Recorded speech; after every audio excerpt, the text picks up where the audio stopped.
Assalamualaikum warahmatullahi wabarakatuh. Perkenalkan, nama saya Putri Aulia Rizky dengan NIM 44452400076 kelas 3A dari Prodi Ilmu Kelautan. Pada kesempatan kali ini saya akan menyampaikan presentasi dengan topik pentingnya penggunaan bahasa baku, khususnya dalam penggunaan bahasa di media sosial. Yang pertama, latar belakang. Pembelajaran bahasa memiliki peran yang sangat penting, bukan hanya untuk membina keterampilan komunikasi, melainkan juga untuk kepentingan penguasaan ilmu pengetahuan. Bahasa merupakan cerminan pribadi, karakter, bahkan pendidikan seseorang. Penggunaan bahasa yang lemah lembut, sopan santun, sistematis, teratur, jelas, dan lugas itu mencerminkan pribadi penuturnya yang berpendidikan dan memiliki pribadi yang baik.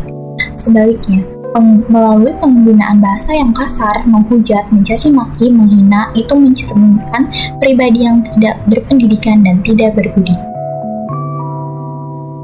Selanjutnya, pengertian. Bahasa Indonesia baku adalah bahasa yang sudah memenuhi aturan atau kaidah yang berlaku. Bahasa baku biasanya digunakan dalam situasi resmi, baik dalam tulisan maupun lisan, dan berasal dari Kamus Besar Bahasa Indonesia atau disingkat dengan KBBI, dan sesuai dengan kaidah dan ejaan yang berlaku. Nah, di sini beberapa contoh kata baku dalam bahasa Indonesia. Yang pertama ada akhirat, aksesori, aktif, akuarium, aluminium, dan ambulans. Selanjutnya, bahasa baku di media sosial. Media sosial memberikan platform yang luas bagi pengguna untuk berkomunikasi, tidak hanya dengan orang-orang dalam lingkaran sosial mereka, tetapi juga dengan orang-orang dari berbagai negara dan budaya. Interaksi ini memiliki pengaruh signifikan dalam perkembangan bahasa yang digunakan dalam konteks media sosial. Perkembangan bahasa di era media sosial. Menurut penelitian Bangun et al. 2024, media sosial berperan besar dalam perkembangan bahasa Indonesia di era globalisasi. Media sosial memberikan peluang bagi bahasa Indonesia untuk dikenal lebih luas dan digunakan oleh masyarakat dari berbagai latar belakang. Namun, media sosial juga membawa tantangan baru. Banyak pengguna menggunakan bahasa yang tidak sesuai dengan kaidah, seperti singkatan, bahasa gaul, dan ejaan yang tidak baku. Misalnya, saya tidak mengerti maksud Anda, itu adalah bahasa baku. Dan bahasa tidak bakunya yaitu aku nggak ngerti maksud kamu. Itu contoh bahasa yang tidak baku. Selanjutnya di sini ada dampak penggunaan bahasa tidak baku. Media sosial menciptakan variasi bahasa baru. Misalnya muncul kata-kata seperti kepo, baper, WKWK, atau singkatan seperti BLM atau belum, dan YG atau yang. Kata-kata tersebut digunakan karena sifat komunikasi di media sosial yang cepat dan ringkas.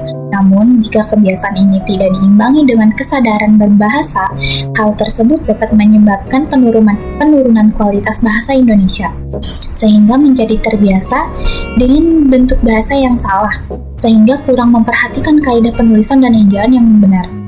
Perubahan bahasa yang terjadi di media sosial juga perlu diawasi dengan baik agar tidak merusak struktur dan kaidah bahasa Indonesia.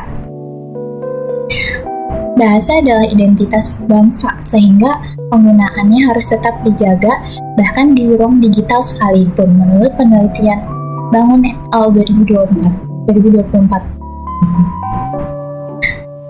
Selanjutnya, pentingnya bahasa baku di media sosial. Bahasa baku memiliki fungsi yang sangat penting, yaitu menjaga kejelasan makna, keseragaman, dan kesantunan dalam berkomunikasi. Dengan menggunakan bahasa baku di media sosial, kita dapat menunjukkan sikap profesional, sopan, dan menghargai lawan bicara. Contohnya bahasa yang tidak baku, seperti guys, jangan lupa ya, besok ada rapat penting. Dan bahasa bakunya yaitu rekan-rekan, jangan lupa, besok akan diadakan rapat penting. Nah, itu contohnya ya. Bahasa baku membuat pesan yang kita sampaikan menjadi lebih jelas dan berwibawa. Selain itu, penggunaan bahasa Indonesia yang baik di media sosial juga dapat memperkuat citra positif bangsa Indonesia di mata dunia, karena bahasa adalah representasi dari budaya bangsa. Sebagai penutup, saya simpulkan bahwa penggunaan bahasa baku khususnya di media sosial sangat penting untuk menjaga keutuhan dan martabat bahasa Indonesia. Media sosial memang memberikan kebebasan dalam berkomunikasi, tetapi kebebasan tersebut harus diimbangi dengan tanggung jawab untuk berbahasa dengan baik dan benar.